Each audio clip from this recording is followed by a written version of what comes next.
दोस्तों, सैटिका के दूसरे पार्ट में आप सभी लोगों का स्वागत है।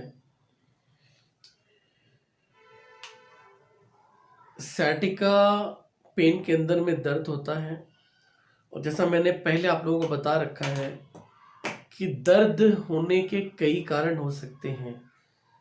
शरीर में कभी वायु की अधिकता हो जाती है तब भी दर्द होगा और शरीर के अंदर में वायु की कमी हो जाएगी तब भी दर्द होगा।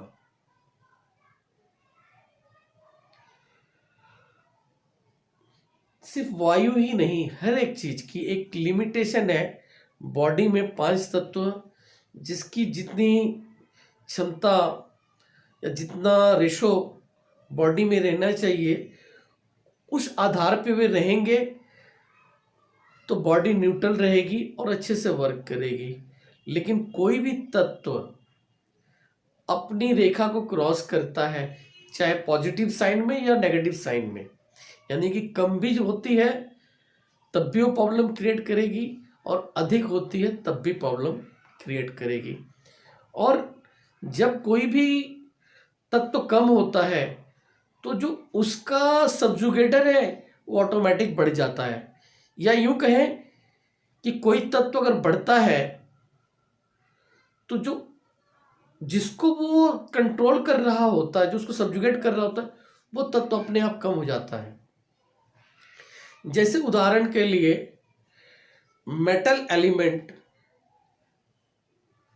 जो है, मेटल क्या है, वो विंड को कम कर देती है, यानी कि वो वुड को काट देती है।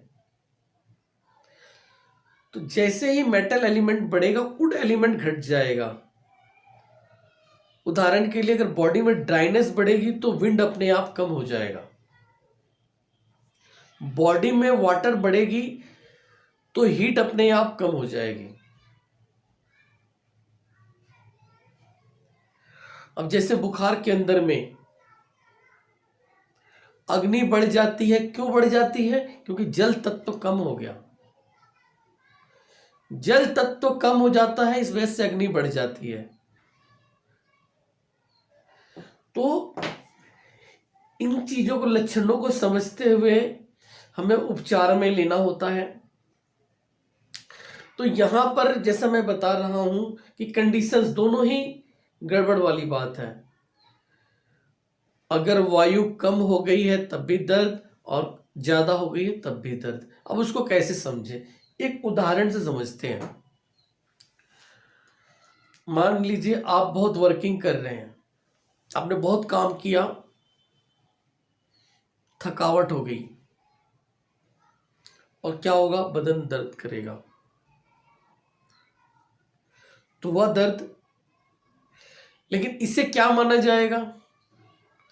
आपने वायु को बढ़ा लिया अपने शरीर में, आपने कोई वर्किंग किया, खूब मेहनत किया, काम किया, आपका वायु बढ़ गया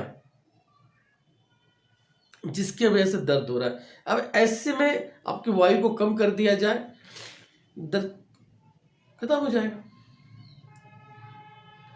लेकिन अब एक दूसरे तरीके से समझते हैं कि वायु कम होने से कैसे दर्द होगा। वायु कम कब होगी? जब ड्राइनेस बढ़ेगा। बॉडी में कहीं ड्राइनेस बढ़ रहा है, जैसे क्रैम्प है, मसल्स के अंदर में खिंचाव पैदा हुआ, ड्राइनेस आई, मसल्स में ड्राइनेस आई, मसल ड्राई हुआ, खिंचाव पैदा हो गया, जैसे क्रैम्प कहते हैं हम।